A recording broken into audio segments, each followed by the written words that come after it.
first trip out was October the 6th. Oh, I think it was a Saturday. I flipped the boat on Sunday. I think it was October 6th, the weekend before. It was the very first trip out with the OMC. And we had some, it's normal issues, you have when you throw a whole new combination onto a boat. Mm-hmm. We had trouble getting it to leave. It was just so fat. And so we kind of just in and out of the water on Saturday, back and forth, in and out of the water on Saturday, and trying to get this thing running. Finally kind of got it running Sunday. And, lesson learned. Man, we're gonna touch on that, and I know that's a hard subject, but you and I talked about it before, and you said, no, you know what, it's something that you want to talk about, because if you can, save somebody else from making the same mistake. So I'm going to bring that up in 1 second. I'm going to get my cat away from behind me. He just doesn't want to leave me alone. Give me 1 second. What are you doing? You got to get down there. So the accident then came just in the second day of testing. Then you had only been, I remember you had showed me a video clip. Okay, so I'm going to do a little bit of backpedaling and forepedaling here, because I remember asking you, how fast it was compared to the Mercury, and you did share a number with me in X amount of feet. I forget. I think it was 100 feet or something. Was it? Mm-hmm. And it was insane. And I saw a video clip that you had sent me of the boat leaving, and it was like nothing I had ever seen before. So before we get to the accident, what in the incrementals that you had ran it to, although it wasn't together, was it just faster than the Mercury all the way around? Yes. Yeah. Yes. I thought so. Yes, it was. The boat handled. This is the cool part, and I kind of somewhat predicted the boat handled incredible with OMC. Really? I would say the boat handled better with OMC than it did Mercury. Just like that weight back there. It liked the weight. Yeah. There was an additional 50 pounds. That's what we kind of determined. About an additional 50 pounds hanging off the back of the boat, which at the time, initially I told you the boat weighed 884 pounds at the first race, and then my driver gained some weight, and you add a couple things to the boat. Sure. When I was racing with the Mercury at the end, I was probably racing the boat somewhere around 915 pounds. Okay. So OMC put it somewhere in the 965, maybe 970 range, kind of give or take. Yeah. Boat handled incredible. We had some issues Saturday getting the boat to leave. Saturday night, we're in the house that we were staying in. I remember Dave just almost revamping the fuel map, taking fuel away. So Sunday, we started making a little headway where I could actually hit the gas, leave on the timer, but we were just blowing every prop off of it we could put on it. Mm-hmm. The prop that I raced with the Mercury that was great on the Mercury, a 24 light ET, that Mitch Ludwig had DAH do for me. It was great on the Mercury, and it would just, spin the tires. And I bet we must have put 5 or 6 different props on the boat there, and it would blow them all off. And I said, guys, we need to take the 175 gear case off. Let's put the 162 on, because I theorized that the 175 gave too much mechanical advantage to the prop. Yeah. We needed to remove some of the torque off that prop. Sure. So we put the 162 on. Now we're starting to kind of get somewhere. And but to answer your question about speed, and I'll give you this little. I didn't get to run the boat very much, where it would actually run out. The engine was very conservative, and it was still very fat. That day, I'll give you this story I tell everybody. With my Mercury and all the years I raced it, I always wanted to break 100 miles an hour at 330 feet. I was never able to. I could run 97 miles an hour till it just got boring. I had ran 98 miles an hour and changed quite a few times. And I'd possibly even touched 99 once with the methanol nitromethane setup, 99 miles an hour at 330 feet. I was never able to break that mark. Early that Sunday, midday Sunday rather, I had made a pass with OMC, lifted at 250 something feet, and the boat coasted to 103 miles an hour at 3:30. That's insane. And I knew then that we had a sledgehammer Yeah, on our hands. Yeah, It was the thing was just like getting shot out of a cannon at 100 feet. Yeah, that's it was awesome. killer. It was killer. And it was killer. Was there nitromethane on the OMC as well? No, that was straight methanol. Okay, I couldn't remember if that yeah, was it wasn't my engine, and I didn't want to be the one to grenade it. yeah. But OMCs aren't as they aren't as receptive to nitromethane as the 2.5 is. Gotcha. You get into port timing and some other stuff, but they're so no. To answer your question, that was 200 pounds of compression, which we had another set of chambers that would have upped that on race day had we made it that far. Sure. That was 200 pounds of compression and straight methanol. Yeah, isn't that something, eh? Okay, so now let's maybe discuss the events leading up to the crash, if you don't mind. Yeah, let's just take it from the start. What happened, what went wrong, and well, during that day, as we're backing it in and out of Mitch Ledwood's shop, fantastic place to test. Mitch had made the comment, Eric, your steering cables are loose. And what he meant by loose was they had it sagging, but kind of to be expected. There's a new engine combination as the cables kind of settle in. You're going to have some adjusting. Yeah. And so I said, okay. And let me back. Earlier that afternoon, maybe an hour earlier, I was adjusting the steering cables because they sag. I'm sorry. Let me back up. I was adjusting. I was on the port side of the boat, left side of the boat. I loosened the clamp on the port side of the boat, the deadhead clamp that the steering cable returns back and deadheads off. Yeah. I loosened that clamp, pulled the cable tight to what I thought it should be, snugged that port side cable up. I walked around the back of the boat, around the back of the engine, walked over, ran the steering wheel left, right, trimmed the engine up, down, felt the cables again. Okay, now I like this level of tightness. I like it. Yeah. I walked and tightened the starboard clamp. Never walked back over to do the port side that I just snugged. Yeah. And it's part of, and the lesson in all this is being in a hurry. Mm-hmm. We were thrashing. We were running out of time. This is the Sunday before Jasper. I had to go back to work Monday, Tuesday, and I was going to go to Jasper on Wednesday. Pete and Dave were going to take my boat Monday. Gotcha. So at this point, we had not made a pass more than about 250 feet. And I told Pete there's some point in there, we're running out of time and we need to make maybe not a full pull, but we need to run something out to 500 or 600 feet. Yeah. So we're putting the boat in the water, doing hole shots, trying to get a prop to bite. And we get Mitch to beat on a Yamaha propeller for us. I've been running ETs on it. And Mitch been a Yamaha and said, hey, that's as much bite as I can put in. 24, 162 gear. And he had just tightened it up as much as he said, I can't put any more. Try that out. He left. Put that on there. But before that, Mitch had said something about my steering cable being loose. This is after I tightened it. Earlier that day, Mitch had said, hey, Eric, your steering cable's loose. Okay, no big deal. I'll tighten it later. We need to get to running this boat. And so he did the prop for us. He left. We go to back the boat in the water, and Pete on the four-wheeler says, hey, you didn't tighten your steering cables. You need to tighten them. And I said, I'll get them in a minute. We need to get this boat in the water. Let me go make a couple hits with this prop, see what it does. I'll tighten them in a minute. The fact that my steering cables were loose should have been a red flag to me. Mm-hmm.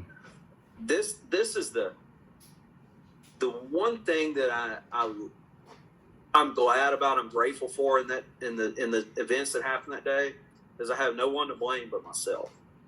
I can't lie in bed at night and point my finger at somebody else and say he's the reason I flipped my boat. Mm-hmm. Because Mitch told me my steering cables were loose, and Pete tried to get me to tighten them as I'm back literally on the ramp. And I'm in a hurry to get this boat running. So it should have been a red flag that something was moving. My cables weren't tight 3 hours prior. I mean, we're tight 3 hours prior. Why are they loose now? Yeah. What it was, that deadhead clamp that I had just snugged, the cable was slowly working its way out of it. I know exactly what you mean. Yeah. And it should have been a red flag, and I was just too big of a hurry. Yeah. And so I remember we talked about, Dave and I were talking about it on the ramp, turn the knob to this, and we'll lean it down from there and see what happens. So, and I had made up my mind that if I didn't just blow this prop out of the water, I was about to make a pass. Sure. Because like I said, I had just been spinning the tires. Yeah. So they dunked me. I pulled out a little cut there at Mitch's, tagged the throttle, just kind of a real quick, and I realized, okay, it's fat. I clicked it down 2 clicks, and the OMCs respond so much to leaning down. It's wicked. I clicked it down 2 clicks, did another one, said, okay, this is going to work. And in the meantime, while we're trying to get propellers working, we're also trying to lean this engine down so it'll actually go. Yeah. So I go up to the other end of our little test track there, turn around, did a quick hole shot, figured out, okay, this prop's going to work. And I leaned it down. At that point, I leaned it down another click because it was still fat. I could tell it was still fat. Did the quick, I don't know, maybe 150-foot little squirt there, and the prop felt killer. And I said, all right, I'm about to make a pass. So I held up my feet. By this point, Dave and Pete were out there in a pickup boat, kind of watching me. That's something I'd gotten pretty good about the last 2 or 3 years I was running the boat. I always wanted a boat there. Yeah, for sure. So I held up my finger to them. I'm about, one more. Yeah. So I spun the boat around. That little squirt that I did was the one you saw the video of. I turned the boat around, launched it, and 187 feet out of the hole, I hit the trim button and everything came apart. I mean, I immediately hit the water. Yeah. I remember the sound of it. That's probably what stuck with me the most was the sound of the engine revving, the sound of carbon fiber and glass breaking, the sound of me hitting the water. The sound of the crash is probably what stuck with me the most. Man. Yeah. But when they got me out of the water, I immediately said, "I'm sorry, guys." Yeah. And we had all of us, me and Dave and Pete and Mitch, had worked so hard on this combination. Just especially with Dave, man, he was just working his butt off. And I remember them saying something must have broken because they both said at the time it was the most violent wreck they had ever seen. And Dave's seen a lot of boat wrecks, and Pete has too. Yeah. They both said it was the most violent wreck they'd ever seen because it just unfolded instantly. Yeah. And unfortunately, there's no video of it. I wish there were. But I did have the data. I was able to retrieve the data out of the Motec dash, and that's how I was able to kind of derive what happened. Mm-hmm. Something I never did in that boat is I never touched the trim after I came out of the hole. I'd had some issues before with the boat blowing out when I touched the trim. Anything over, approaching 100 miles an hour, I knew not to touch the trim. It's not like an Allison. It wasn't like an Allison where you can bump the trim, at 80 feet, bump the trim on the big end of the track. And maybe it's because of the lip I had on the pad of the boat was pretty aggressive, more aggressive than it really should have been. Whatever it may have been, or maybe my trim was too fast. I ran 16-volt battery, which is a lithium battery, as you know. It's a 16 volts, really more like a 17 and a half. Yeah. That's what I had on the trim, and David Pugh, who has more experience with quartermasters than anyone, said that the trim may be too fast. to be bumping it. Sure. So I knew in the boat, don't touch the trim once the boat starts to run out. Yeah. Well, on that pass, I left out of there, and I knew the boat was on a pass. I mean, I knew it was on a pass. This was the one I was going to run out to 400, 500, 600 feet. But the boat felt extremely flat, like very flat, almost like it was running downhill. And in my mind, I'm thinking, I'm not very far out. I can bump it one quick time.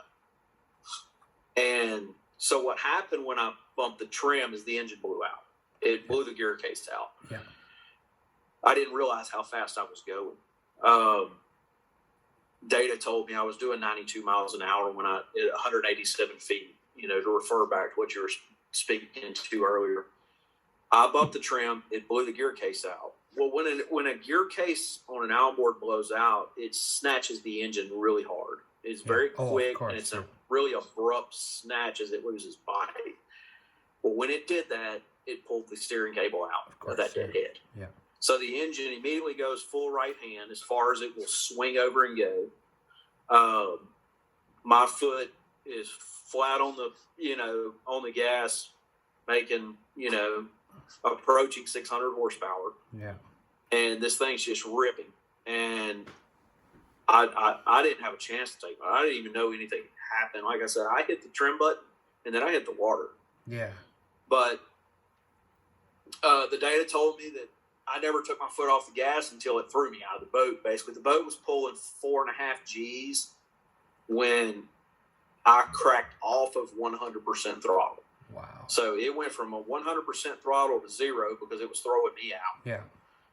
And, Pete said the boat, he said, it felt super flat to me, but Pete said it was as pretty as it could be. I should have never touched the trim button. Yeah. Yeah, he said the front of the boat was, the front of the boat was 4 inches off the water. The back of the boat was 2 inches off the water. I mean, it was on a pass. I shouldn't have touched it, but he said the boat did an initial, basically spun just as quick, did a 360 like a helicopter. He said just super quick. And when it spun back around, it dug the left sponson in. That's when it threw me out. Sure. And he said, I did two big, cartwheels basically before I landed on my back. And then the boat barrel rolled, and I think possibly went end over end as well. And I don't remember the cartwheels. That part I don't recall doing. Luckily, I never hit my head. I had a brand new carbon fiber helmet on, and it didn't have a scratch on it, which I'm thankful for. That's about the only thing I have left from boat racing is my helmet. Yeah. And but I remember very vividly sliding across the water on my back. My helmet had come off, and I was sliding on my back, holding my head up so I had the mindset to hold my head up so my head didn't dig into the water. Yeah, yeah. And it's crazy how that stuff goes in slow motion, because I remember very, very well thinking, please don't let me hit that boat. I was going head first, no helmet on. Yeah. And turns out, I think Pete said I came to rest about 40 feet from them. Really? But my boat got closer. My boat, I think, almost hit them. Wow. I think Pete said it's at one point he was kind of making a decision whether he was going to ride this out or bail out, because he thought my quartermaster was going to hit it. Yeah, yeah. And I came to rest with everything hurting. Man. Pete pulls over to me, pulls up next to me, grabs my jacket, and I remember saying with some extra words, Pete, just hang on a second, let me figure out what's hurt. Yeah, yeah. And he said, how are you doing? I said, my leg was killing me. My shoulders messed up. He was able to get me into the back of the boat. And that's when, sitting on the back of that boat, is when I looked over, was able to see my boat floating upside down underwater, basically. Yeah. There was, 6 inches sticking out of the water, foot, something like that. And it was heartbreaking. Oh, man. Anybody that's ever been in that situation, that has poured their blood, sweat, tears, all the money they could beg, borrow, and steal. Because look, I'm not I'm not a big money guy like some of the guys that race that class. I'm a heavy equipment operator. I'm not, and I've had people over the years say, "You're a heavy equipment operator? I just assumed that you own some business and you made tons of money." No, I'm a heavy equipment operator. Plain and simple. I don't own a business. And so that was everything that I could beg, borrow, and steal to put in there. And there it was, upside down. Yeah. I saw my carbon fiber helmet floating on the water. I really wanted to get that. Yeah. I didn't want to lose my helmet. Man. And so they ran me to the bank and jumped in Dave's truck. And Dave drives a dually. I can't think of a worse vehicle to take a trip to the ER in with your shoulder broken. Oh, it hurt so bad. I imagine, I talked to Brad in pretty great depth, in Bainbridge. I mean, we hung out for a week, and he talked about his situation too, and his crash. And he said a lot of the same things that you did verbatim, and the points of some points that he forgets, and then other points where it was all like slow motion. And in all my years of racing, lots of different things, I've been fortunate, blessed that I haven't had a bad accident, but I've been in situations where I know what you're talking about. That just it's in slow motion. And man, I can't imagine what you're feeling after that. And I'm thankful that you shared that story with us, because I'm sure, everybody's heard about it. I heard about it, and I'm new to the sport, right? I was in Jasper in 2019, and I remember being down there with the Keelings and stuff, and I knew who you were, but I had never met you, and that story was still fresh, I know it was a year later, but and it still gets brought up today, and man, it's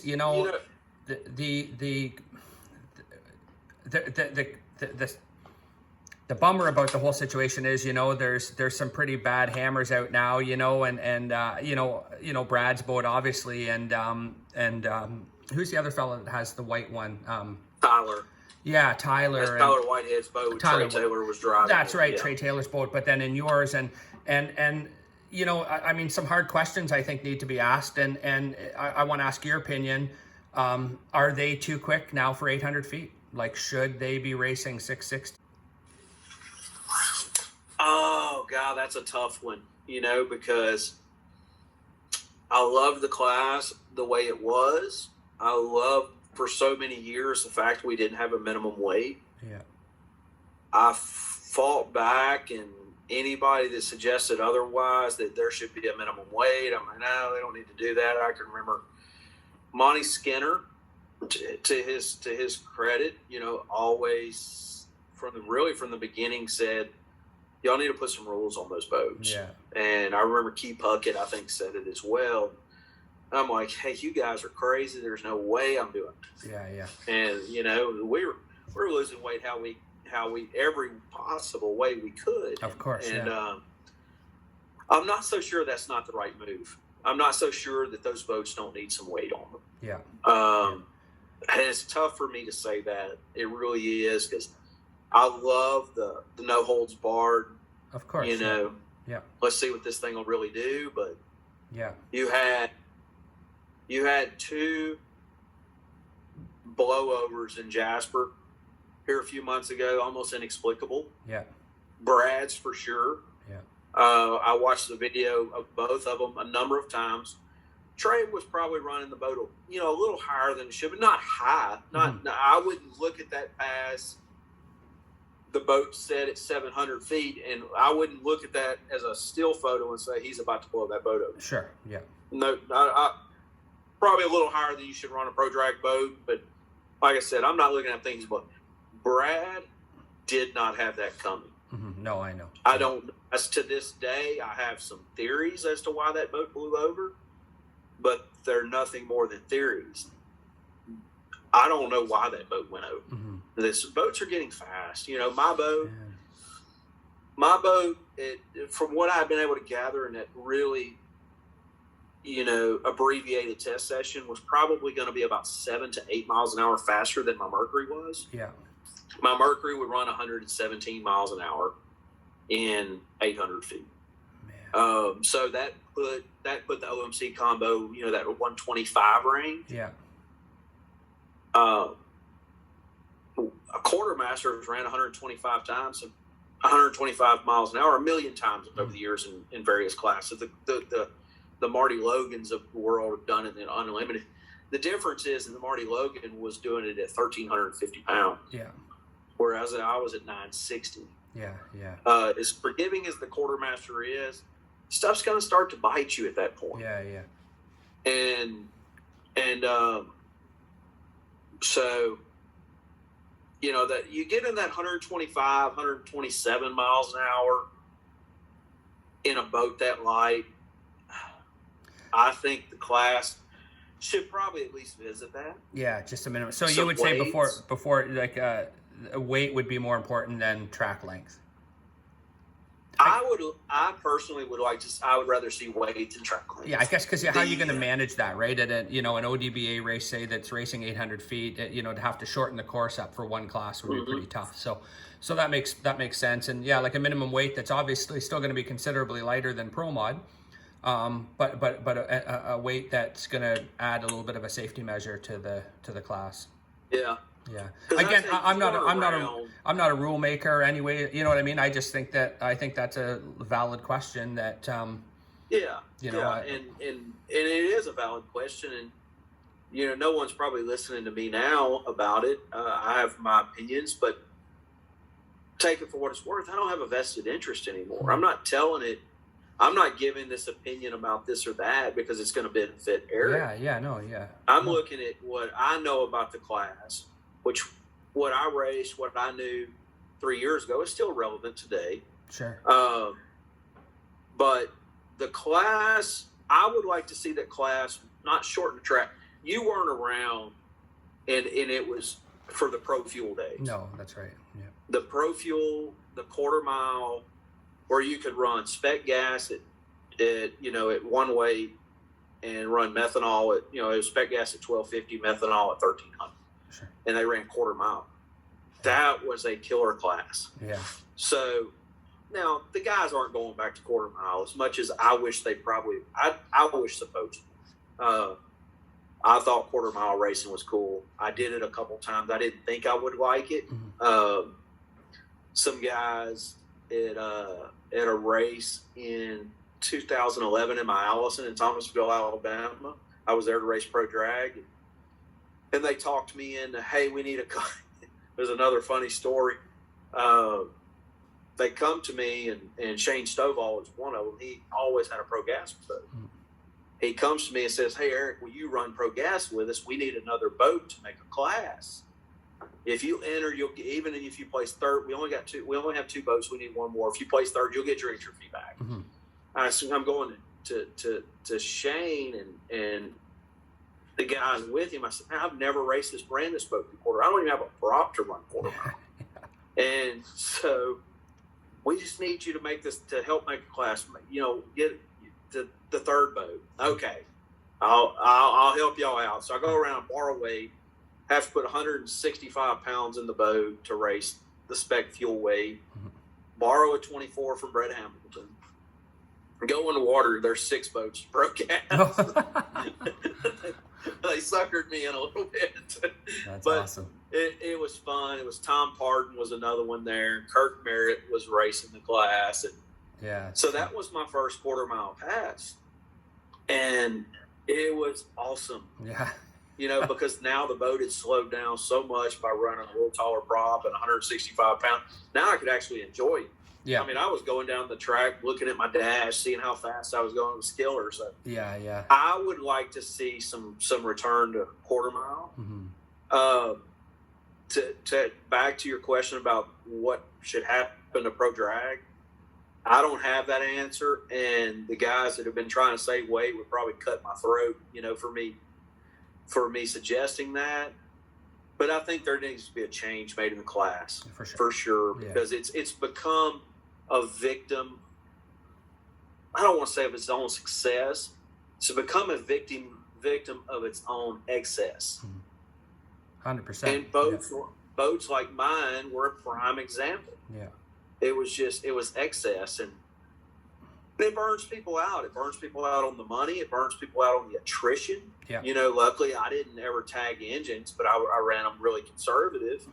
but it's not good for the longevity Sure. of it. So let's have a happy medium between pro mod today and pro drag. There has to be a happy medium. That happy medium is going to look a whole bunch like the old pro fuel class. Sure. Yeah.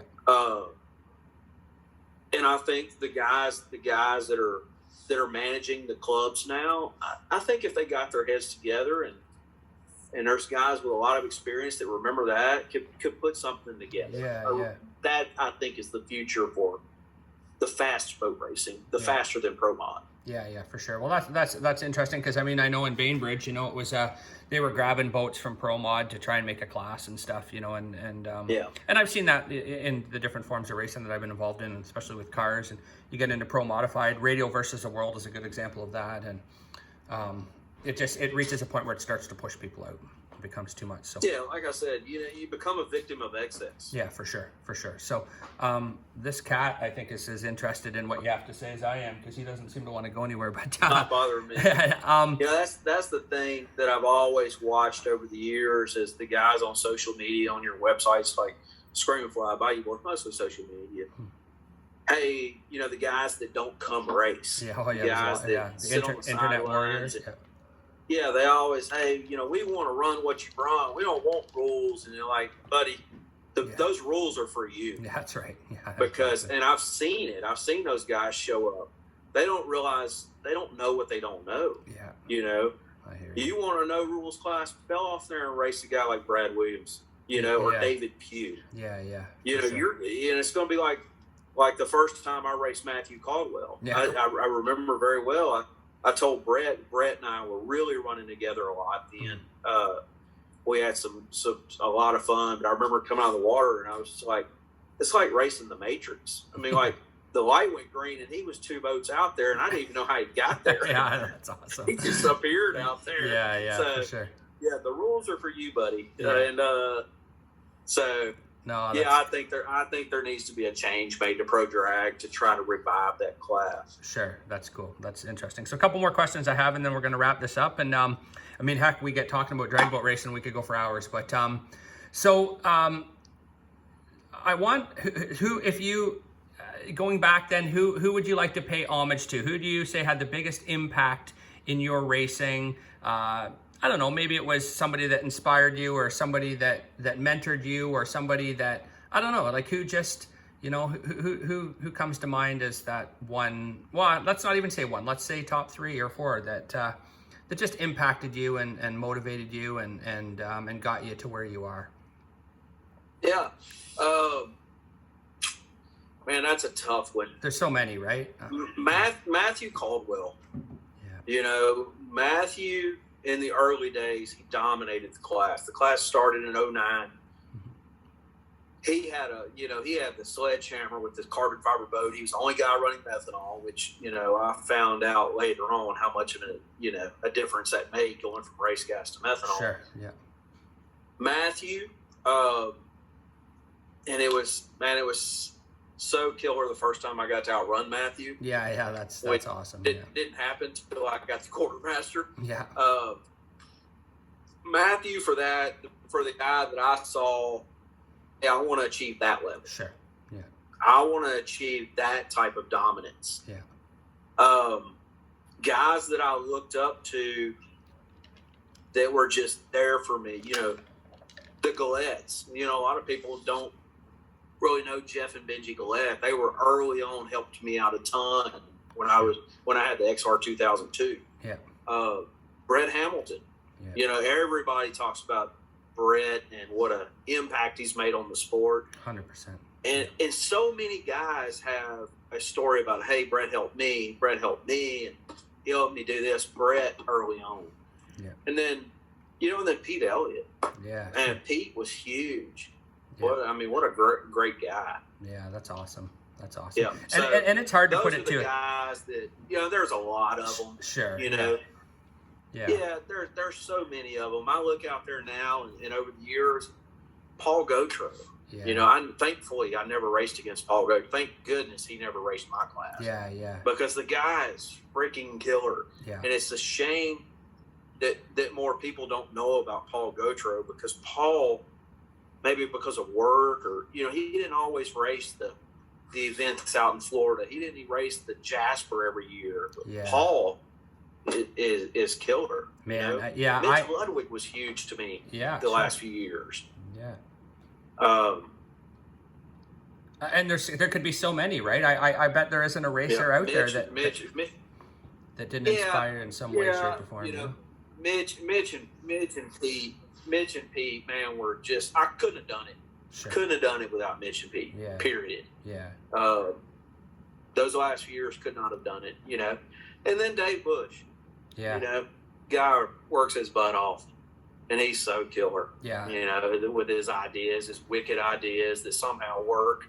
And so there's a lot of them. Yeah, no, that's awesome, man. I those are some names too. I mean, heck, I'm new to the sport, but a few, Paul Gattro, I don't think there's a boat in pro stock when I was in Bainbridge that didn't have his fingers on it, outside of mine, really. And man, just lining up with those guys and being able to even hang with them, you know what I mean? I was proud of that because I know I have so much respect for Paul, and you should be, because Paul knows what he's doing, and he's a one-stop shop, man. The guy builds his gear cases, he knows homes, he builds and ports his engines. I mean, he does it all. The guy tested very well, holding a stopwatch in his hand. Yeah, I heard that. In the boat, hitting the stopwatch on the steering wheel. The guy's killer. For sure. And not enough people really know about that. But yeah, so if you're racing in pro stock against Paul Gautreaux, and the guy was dominant in that class. He knows what he's doing. Yeah. And so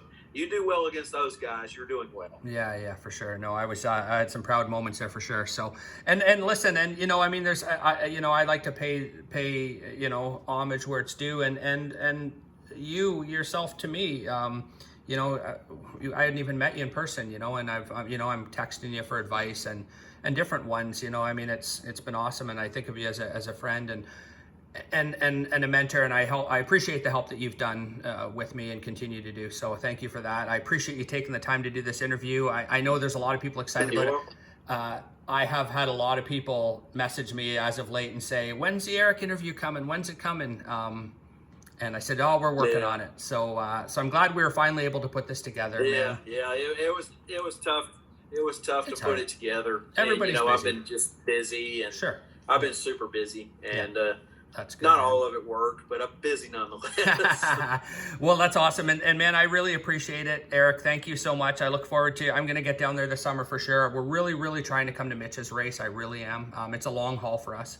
But it's a very long haul, but man, what a race he puts on. Yeah, that's what I've heard. Yeah, he does it, I think, probably better than anyone else. Yeah, I really do. Yeah. And the heat will be tough for you, but the heat will be tough. And if we do get down there, I'm going to bring a bunch of GoPros. Honestly, like I'd love to come down and have GoPros on the start boat and GoPros in race boats and really try and put together a really killer video after that race. And that would be so cool. I love that. I love what you're doing. Yeah.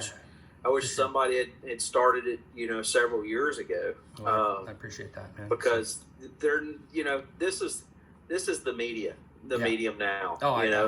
This gets the word out, and so awesome, I'm looking forward to it. I'm looking forward to you coming down. Appreciate it. Yeah, looking forward to it too. So listen, I'm going to let you go. You need to bring Rob with you. I'm going to beat him over the head and drag him this time. He's not getting out of it. You're not allowed to leave Canada without Rob. That's right. There's no excuse. Yeah, I know he would love to get away too, for sure. So but anyways, thanks again, Erik. I appreciate you. Thank you so much, and I'm going to let you go, and we'll chat soon, okay? Okay, buddy.